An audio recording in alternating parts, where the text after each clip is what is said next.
Hi, everyone. ACM is the world's largest computing society, and the ACM chapter at UCSD is the largest engineering student organization on campus. ACM's Innovate's mission is to inspire innovation and entrepreneurship at every level and to bring together like-minded individuals. Today's talk is going to be with Mr. John Beane, a startup founder from San Diego. So Mr. John is highly experienced when it comes to the world of startups, and he is an expert in commercializing technology inventions. His passion for business and technology has helped him truly embody the entrepreneurial spirit. Currently, he is the CEO and co-founder of MemComputing. Welcome, Mr. John. Hi, thanks a lot. Yeah, excited to have you here at our speaker event. So to start off this talk, I would like to talk about your college experience. Did you come into college with a sort of entrepreneurial mindset, or is that something you developed through your college?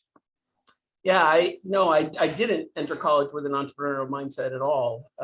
In fact, one of the things that in 2016, I served as a entrepreneur in residence at UC San Diego. And I will tell you, I was so blown away and impressed by all the students, including undergrads and grads and actually faculty and staff as well, that in addition to their full-time responsibilities as a student or staff member, many people had already started some businesses and certainly had other ideas for businesses. And so I was very impressed because when I was in college, my focus was just getting through college, and the entrepreneurial bug hit me later on. Nice.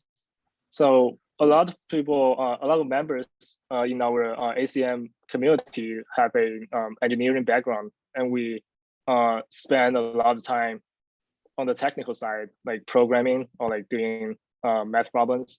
Like, I don't recall, like, do you have some kind of engineering background when you were in college? Yeah, so my degree is actually in mathematics.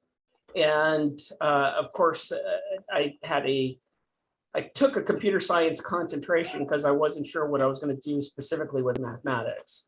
I didn't necessarily want to go to grad school and become a professor or anything like that. And so I was drawn towards computers, and my career has primarily been in computers and engineering, developing, and my startup career has all been developing very complex hardware, software systems. I've been the VP of engineering. My primary part of my career was being the VP of engineering for all of the startups that I was part of. MemComputing is my first time as a CEO. Okay, nice. It's interesting to know that. So so besides your mathematics courses and maybe computer science courses, like how do you manage to develop your business skill? Well, I really developed my business skills through osmosis. With startups, you get exposed to all the business activity in a company, right? So I co-founded 3 of these startups. Hey, sorry, dogs are playing. Co-founded 3 startups. I've done 7, and so in all of them, especially because I was an executive, I was part of all of the business decisions, the fundraising, and all of that. So I just naturally was exposed and learned the and developed the skills to ultimately employ them as a CEO. Interesting to know. So as you know, like before you built MemComputing, you had some previous startup companies. So how were those working? Could you like briefly describe that? Yeah, so the first startup was a company called Pixis Corporation. It was acquired for almost $1 billion, and and then actually was ultimately became known as CareFusion and spun out from on its own, and now it's actually been reacquired by Becton Dickinson. It is the it has hospital technology that is deployed worldwide. It's amazing. And then my last company, the other companies you may not recognize, but my last company was a company called EcoATM, in which I was also a co-founder. EcoATM is kind of like eBay in a box. It's a automated kiosk that you find in Walmarts and grocery stores and malls, where you can bring your old cell phone, insert your cell phone, and our solution through machine vision and AI will analyze your phone and determine the value that remains in the phone, give you an offer, and if the person accepts the offer, it'll pay them cash. And that there's about 5,000 of those machines have done over 30 million transactions. Yeah, so that it's also pretty ubiquitous out there as well. So basically you can just put your phone in and get money out of it, right? Yeah. Yep. Wow. It's like an eBay transaction without needing to send something through the mail. It just does it automatically. Wow. So so since your current company is MemComputing, so we like to focus on MemComputing more. So so could you describe how does it work and what is MemComputing? You know, from the name, I can think of it's from like memory and computing, maybe. Yeah, no, we're a pizza company. We make. I'm kidding.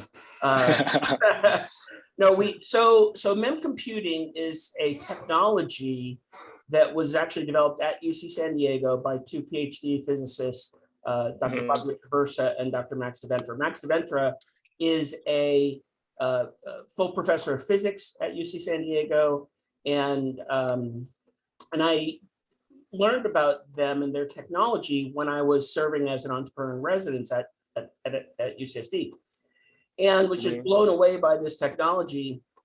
And in essence, the underlying technology is a new computing architecture.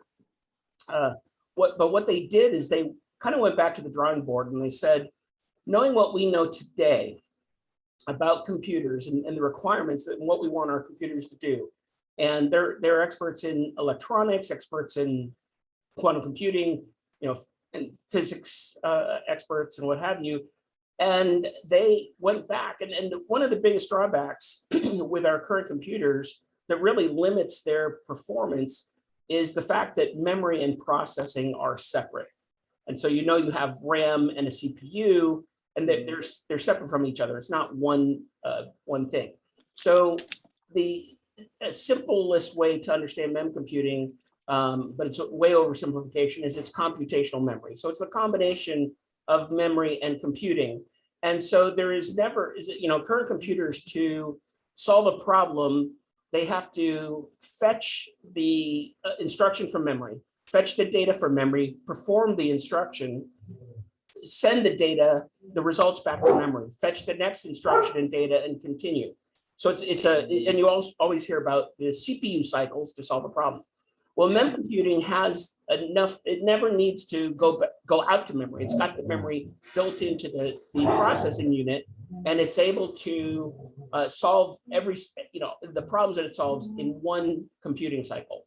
So we're solving problems that could take actually years for current computers to solve, and we solve it in seconds.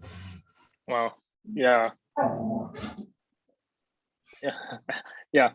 It sounds really amazing. Since I had a class, we just learned about how memory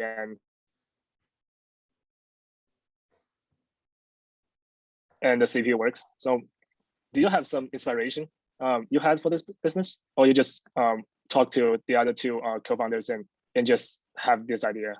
Right. So this wasn't my idea at all. It was developed by the two other co-founders. The science, and I will tell you, the science behind it is deeper than my knowledge. So in fact, that's actually why I'm the CEO, because as I said, in all my other startups, I was the VP of engineering. I was the technical expert in my past endeavors. However, the science is so deep on MemComputing that it's way over my head and I cannot even contribute. So it was an obvious thing when we're forming the company between the three of us that I didn't have the science background, they didn't have the business background. Therefore, I'd be the scientist, and Dr. Traversa is our chief technology officer, and Dr. Deventra has kept his job as a physics professor at UC San Diego. Mm-hmm. Yeah, that sounds like a really good combination. Like somebody knows the technical side and somebody know the business domain. So yeah, it sounds really cool. And it's also helpful, the fact that I come from an engineering and computer technology background, I think is helpful as a CEO, because I at least have a grounding in technology and I understand the implications and the capabilities of the technology. I can't tell you why it works specifically, but I understand the application and can talk to people in the other companies on the business side in a technical manner to show them how we can address their computational problems. Yeah, your technical background is definitely beneficial. Yeah, like you can know like how both sides of the problem work. So as you were building your startups, did you have someone to turn to for questions about building a startup, like a mentor or something? Well, I wouldn't say that I had a mentor, but I've got a lot of connections. I've been in startups in San Diego for 30 years.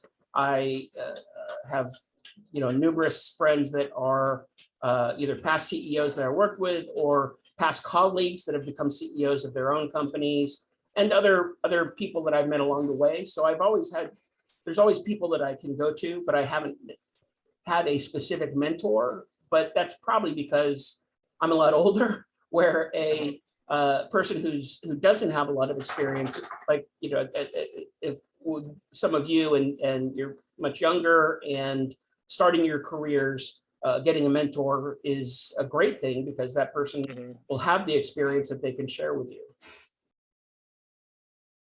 Yeah, I agree with that.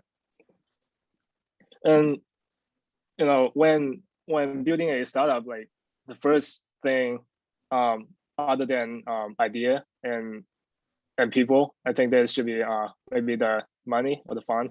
So a lot of students in the past, like we were really curious about how startups raise money. Could you tell us about your experience with fundraising for your startups? Yeah, so for my past startups, the fundraising, and actually for this one too, it sort of started this way, is you tend to start with some seed money from angels, maybe some smaller venture capital companies, in order to at least build a prototype. So for instance, for MemComputing, because of the success I've had, I actually was also the angel for the company and funded the development of the first prototype. So the whole idea was, we're going to build the prototype, and if it works as we expect, then we'll raise more money and commercialize the technology. If it doesn't work, well, then we'll all just pack up and go away and work on some other company product or something. So we were very fortunate that the technology just shined brightly and showed that it was absolutely going to meet and exceed market demand and market expectations. And so then to raise additional money, I opened what you call convertible notes. And a convertible note is essentially a loan that you get from someone that will convert at a specific discount when you raise an equity round. So it serves at the beginning as a loan. Essentially, you get the money to use for the company, but the person who gives the loan gets interest on their loan, typical to a loan, but they don't actually ever get paid But once the company gets a Series A equity round, their money plus their interest converts to shares in that company. Do you have some advice if like the startups leaders in our college, like some of them just like really younger than like where you are, like a lot of seniors and new grads, as they are trying to build a startup. Do you have any advice for them? Yeah. How to raise their fund? Your parents, your aunts and uncles, your grandparents for money. I just you know, and the, for money. Yeah, that sounds. Yeah, the advantage, and I've seen lots of really great startups that have come out of UCSD, and you know, one advantage is your young entrepreneurs, their money requirements are much less. I know some groups that have actually all moved into the same apartment together so that they shared rent, and then in essence worked out of that apartment too. And so they're young and single.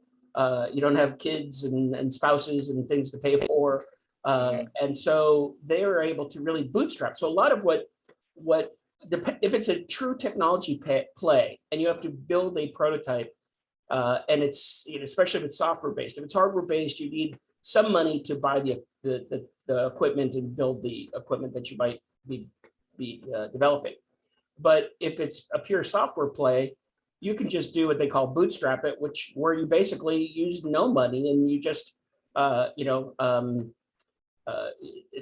like these some groups that I've seen have just lived together, and I don't know if they had a little bit of money in the bank or they had support from family members, but their requirements for money was very low. So the younger you are, the more likely you can get away with that. But the other thing might be if you're a technical entrepreneur and you have a product that you want to deliver, then honestly, I'd highly recommend that you find a co-founder that has business experience. Could be another young person who has a MBA or business degree, someone you may know from school, and then because you're going to have to go out and raise money eventually, even if you are only asking, in the beginning, don't need much and can just get it from family. But ultimately, you're going to need that, and those skills, and the teaching of those skills is obviously more common with a business degree. So you really, and there are aspects of the business side that you just didn't get exposed to perhaps in engineering. So I would always recommend having a co-founder that has the skill set that you may lack so that you complement each other. And multiple co-founders if you need, that have multiple, can fill out all the skill sets that you need in an organization. Yeah, that's reasonable. And I think we have two questions in the chat. So asked by Cash. So the first question is that I've heard a lot about the importance of connections in the world of startups. So I was wondering how you sort of found those initial connections to start the process of growing your network. Yeah, that's a good question. Part of it really starts with the people that you're around now. And because then it multiplies. So as I said, my first startup in San Diego was the Pixis Corporation, and that became a very, very successful company. And by the time I left, I think we had at least 1,500 people in the company, and many of those people, especially the early people who were with the company when it really was part of as a startup, a lot of them went on and to become entrepreneurs themselves. And so within San Diego, my network, without even trying, has just exploded. And it's amazing just when I meet somebody new, I may not know that person, but usually find that I know somebody in common with that person. And so part of that, though, is, honestly, you have to develop a reputation for being highly skilled at what you do. And so some of the reasons why, like for EcoATM, for that company, I actually was working. I had another startup that I co-founded that I was working at and had been working at for a number of years, 6 or 7 years, and we were in the process actually of bringing it to Europe. We're starting to take off, and I was introduced to the original founders, original people with the ideas of EcoATM, because they wanted to build that kiosk. And that's my whole career had been essentially building complex hardware, software solutions, essentially very much automated kiosks. And someone who knew me and knew them said, if you're going to build a kiosk in San Diego, you need to talk to John Beane. And that's how that connection was made. So it's part of it is just always strive to do your best and gain a good reputation. And that way the people around you, as they move in other areas and certainly have their own connections, will see your skills. And then you talk to people and let them know, hey, I've got this idea that I'm trying to work on, but I'd like to talk to somebody who's got experience in X, Y, and Z. And you tell enough friends and somebody's going to know someone, potentially, most likely. Yeah, like did you use some like app like LinkedIn or something when you were? Well, of course, yeah. Uh-huh. Yeah, so LinkedIn, I'm on LinkedIn every day, and reading up on things, seeing where my colleagues and what they're doing, and kind of staying in contact with people that way. I haven't really found it to be a new networking tool. It's more of a staying in touch with your network tool. However, in San Diego, there are a ton of resources that support startups in San Diego. And one of the biggest is called Connect. And Connect, these are organizations that don't charge you money, that are doing their best to help startups find money, find whatever they need, and to succeed. And these types of organizations tend to be funded by larger companies because they want to promote innovation in San Diego. So, and there's tons of, there haven't been as of recently because of the pandemic, but prior to that, the other way that I would also network is there's tons of events, networking events that occur that you go to, and you just run into new people. And as you're talking, that's another place where you're talking to somebody and you tell them what you're working on or what you're doing, and they may not be able to help you, but they might know somebody over there, and they'll say, "Oh, you've got to talk to Jimmy. Let me bring you over, talk to Jim. He's somebody that you should know." So you got to get out there. You can't be a typical engineer and hide in your room and just code away or build technology. You've got to get out there and socialize and interface with people.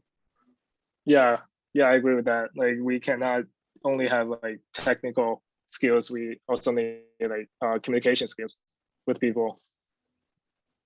So there was another question. Any advice on how to go about finding a co-founder with business experience?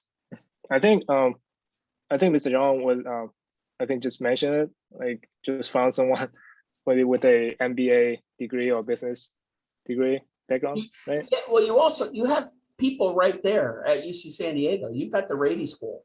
And it was funny, when I was an entrepreneur in residence at UC San Diego, I had office hours there, and I had a group of MBA students who had an idea, but needed a technical person to do the work. And they came in asking me if I knew somebody that could help them do the work. And I said, "You're at UC San Diego. It's got a huge computing and engineering group.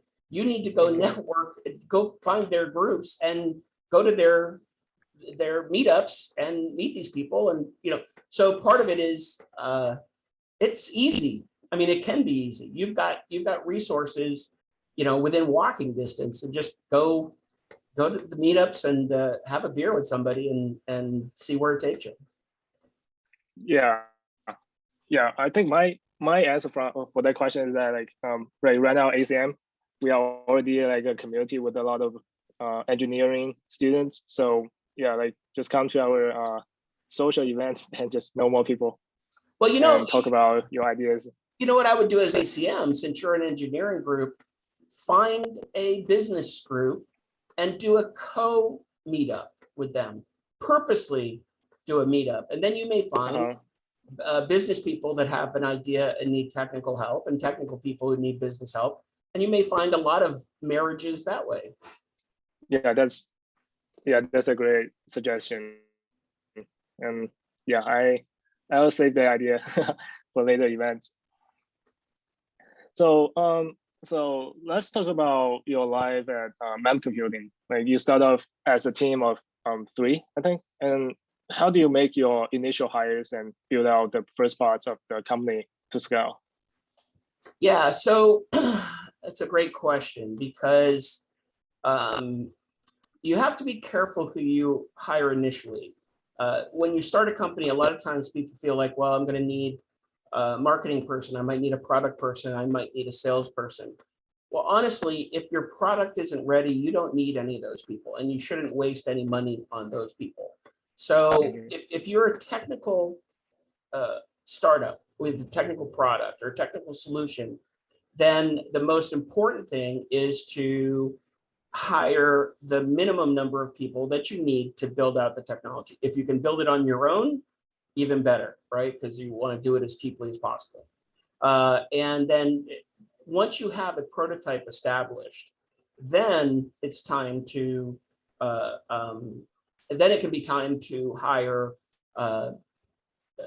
well, even then, even with, I'll tell you, I actually haven't even hired any salespeople yet. I have hired one marketing person, but I haven't hired any salespeople because I'm doing the sales, because the volume of sales is low enough, because our contracts are big enough, that I don't need sales yet. I will need sales in the next year or two. But really, we're still establishing and learning the domains and the solutions that we can, learning more about the problems that we can solve for these companies, and kind of building the domain knowledge. And then once we have that, and we really have the product totally locked down, then hiring salespeople to then replicate the process is important. So and a lot of people that you need, you can potentially find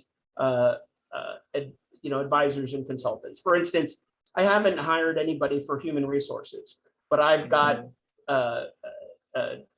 people who have been VPs of human resources for past companies I've been involved with, who have their own jobs and responsibilities, but I can go to them with questions and get their support, and find out what I need to do without having to pay for a full-time HR person. And then one of my friends actually is an HR consultant and does that for companies.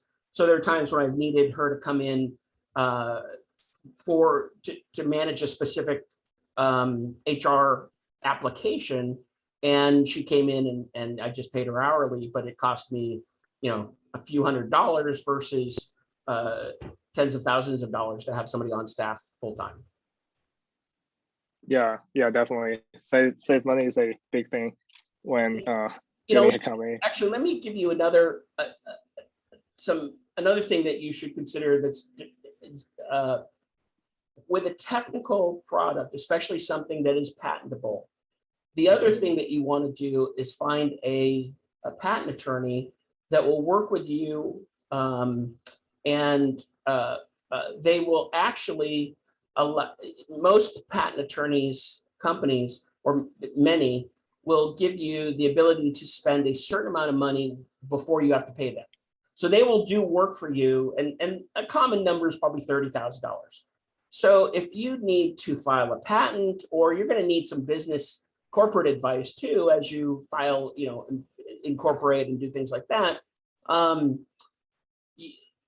the patent attorneys are another semi-free resource, or attorneys in general, business and patent attorneys, corporate and patent attorneys. are a resource that you can get where you can build up a invoice with them up to $30,000, let's say, that you don't have to pay until you raise money.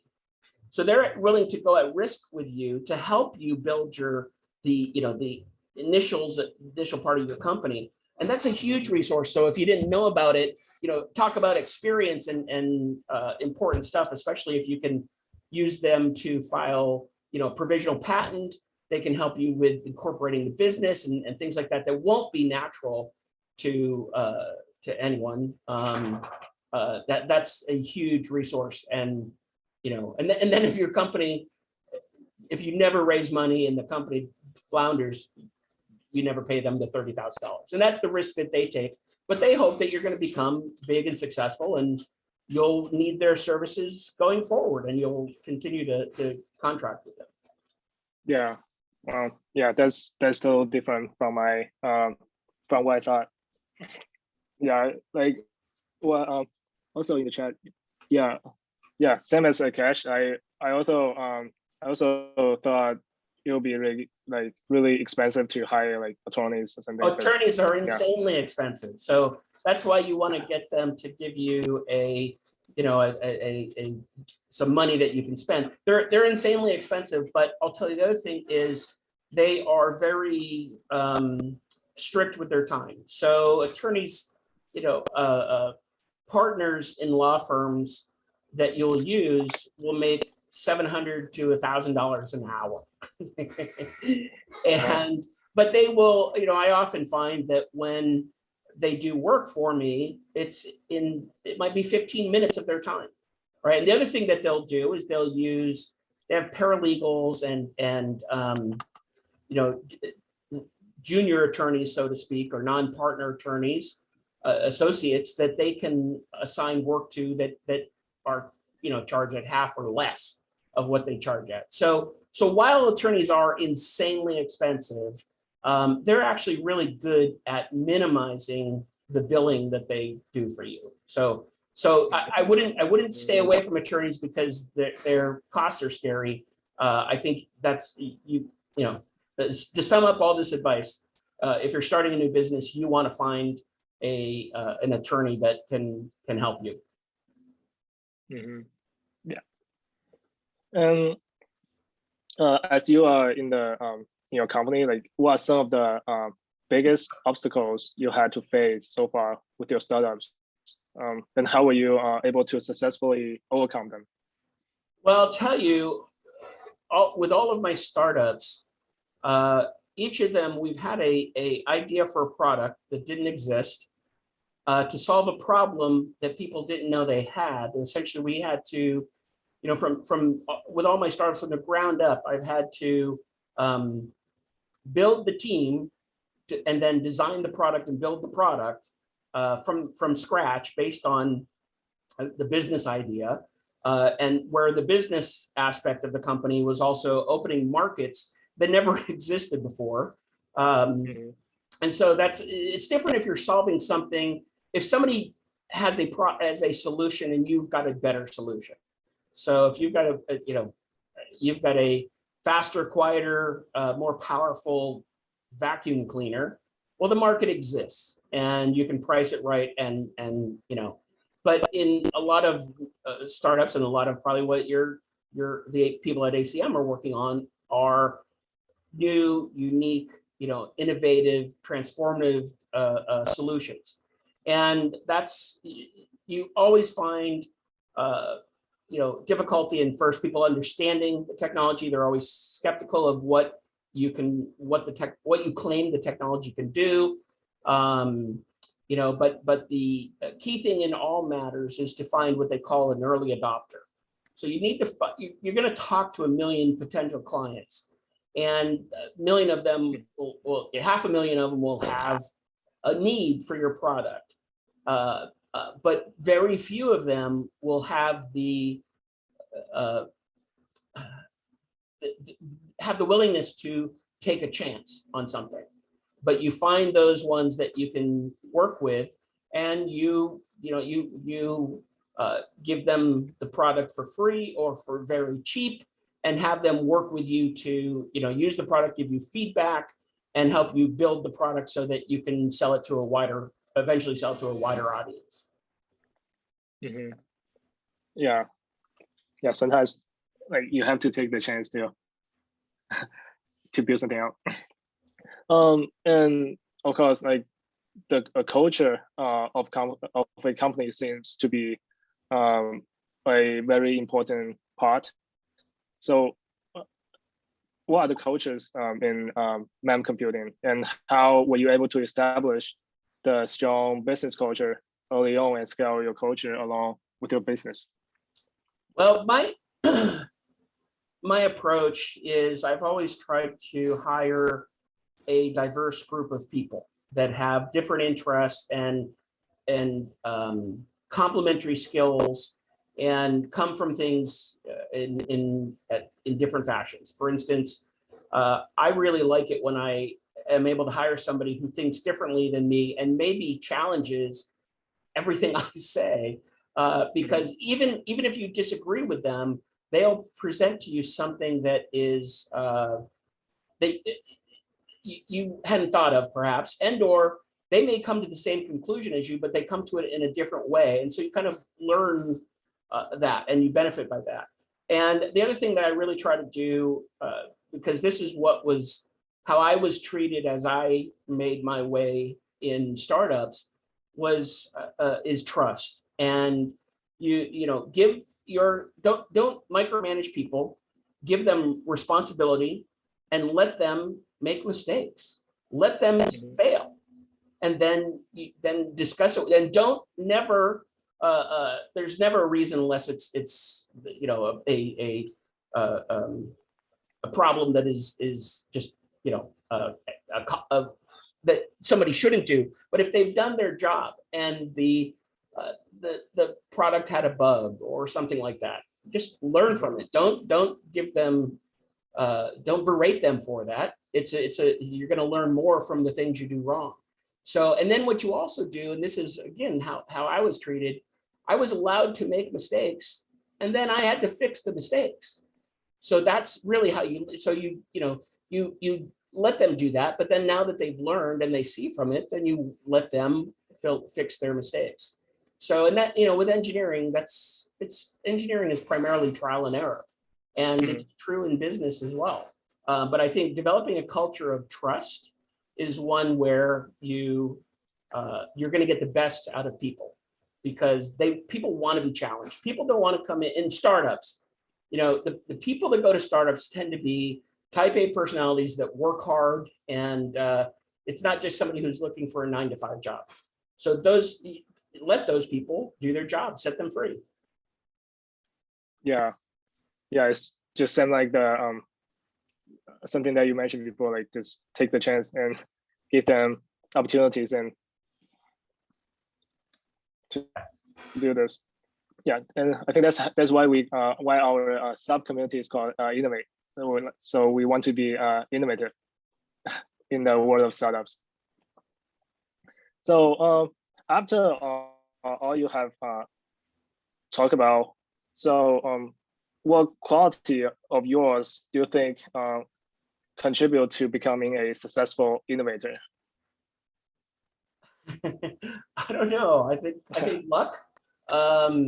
I didn't set out to build the career that I've built. I started, as a software engineer, and then just as opportunities came to me. So the first part of my career, I worked for a couple of companies that weren't startups, and then was introduced to the people who formed Pixis, and it was still very small, and again, very little had been developed, and it looked like a great big open ocean, and great opportunity. And so that's why I took that position. And then after that, that started my entrepreneurial, that gave me the entrepreneurial spirit, being in a startup, a very successful startup like Pixis. And with the culture that they built, and again, the culture of trust and everything, and that made me want to do the next startup and the next startup, and each subsequent startup was intriguing in some other way. And again, it was typically a product and a market that did not exist yet, and the ability to build it from the ground up. And then once I had done that a couple more times, then I started coming up with my own ideas and co-founding companies with others where, and then ultimately MemComputing, again, I can't take credit for the idea, but learned of that with my experience at UC San Diego, and then built the group with the people who invented the technology. Yeah, I think also like you mentioned, you have to have like a good reputation on the skills you have. Like for example, like if you know really well in programming, like maybe other people will just talk to their connections about your skills, and then I think that's also a good quality. Yeah, and to play on that too is not only has that helped me move through my career, but at each of my new companies, I've always hired somebody from past companies, and it hired people that you knew were rock stars, and you hire them. So I've got a couple rock stars from past companies that I've worked with for years that are at this company too, because we needed those skills. And as we grow, I'll continue to, if I can hire people whose skills I know, I'd much rather hire somebody that I've worked with in the past because they're a known entity rather than take a chance on someone. But you can't do that with all the positions you need to fill. But it certainly helps to have some really good people around you that have been in the trenches with you before. Yep. Yeah, there was some good suggestions and advices. And I think for the audience, do you have any questions for Mr. John Beane? You can type in the chat and we can talk about it.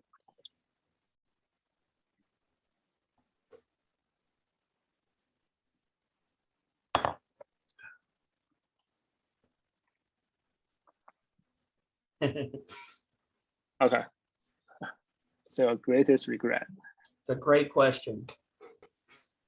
What was my greatest regret also became my greatest, ultimately recognized it as one of my greatest experiences. So it wasn't necessarily a regret, but say it felt like a negative experience. So the second startup I was involved in, so a company called Bridge Medical, I was involved in after Pyxis Corporation. And I was a young vice president at the time when all the other vice presidents and the CEO were in their 50s. I was in my early 30s. And there was a huge, generation gap. And the challenge I had was they actually were entering my marketplace. It was very much related to what I'd already done at Pyxis, and I knew the market and I knew the technology. And they were all captains of industry from different industries, but they didn't have experience in my marketplace. And however, because I was so much younger, they treated me like a subordinate and many times didn't listen to what I said. And it was just a very difficult situation. And when I left, it felt like when I left, I had actually sort of felt a little bit beaten down. And I really wondered if they were right and I didn't have the particular skills, and if I, wasn't able to do the things I thought I could do. And so it really made me question my capability. And then a month or two later, someone else that I was close to left the company, and they reached out to me and said,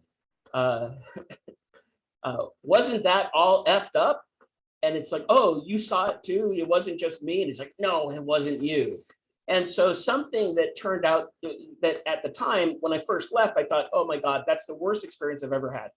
However, as I absorbed it, I realized it was one of the best experiences I ever had because of the learning, right? Again, it just taught me so much about working with other people, the difficulties you can have.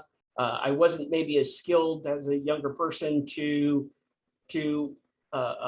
gain their trust or what have you, but learned, saw what didn't work. And so if I ran into that situation again, I could try to perform differently. And also, another thing that it taught me was that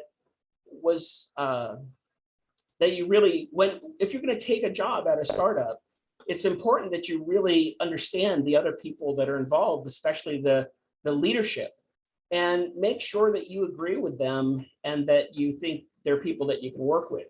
Because I was young and I took the job because it was exciting, the technology was exciting. I didn't really look for red flags with potentially the leadership. And so that's another thing that you can learn. So you may be part of a startup that doesn't succeed, but you still want to do startups. Well, when you talk to other if you're going to another startup that's already formed, talk to the leadership, make sure that they don't have issues that you might have seen in previous leadership. And you would have learned what may have caused your last company to fail, and just probe around and make sure during the interviews that this company isn't someone who's going to repeat those types of mistakes. So basically, you can turn everything into a positive. Yeah, definitely. So maybe I have one last question for you. So what do you hope to achieve in the future for MemComputing? So MemComputing is a very interesting company and technology because the technology is so groundbreaking. I'll tell you, what we've had to overcome that's different than other companies that I've had is we've really had to overcome developing the awareness and credibility that our technology is real. When you first learn of our technology, it sounds too good to be true. There's no way that we can solve problems as fast as we say. You would think, and it just seems that way. But so part of it is, my whole focus with MemComputing has been to work with companies to solve problems, real life problems that they face in industry. And then as you solve these problems, as much as you can, you do use cases, case studies, or other, white papers, anything you can to help show how you can solve that technology. So with our,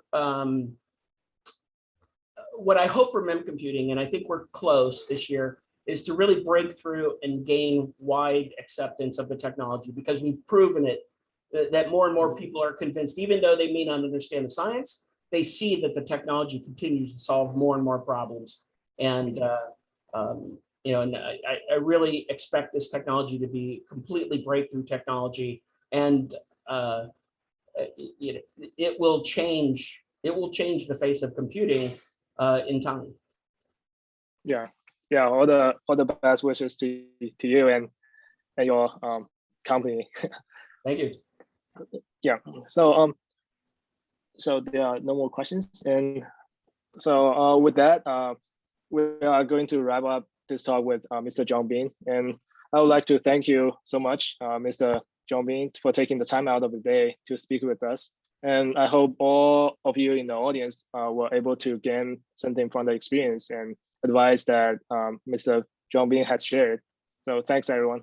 The video will be uploaded to YouTube channel. Hey, can I make one last comment? Because you were talking about networking, yes. And you mentioned LinkedIn. I have a huge LinkedIn network. So if anybody wants to connect with me, and you'll get access to my network as well. And that may help you in what you do. So anyway, thank you so much. It was a pleasure speaking to you. Thank you. It's our pleasure. Bye-bye. Bye.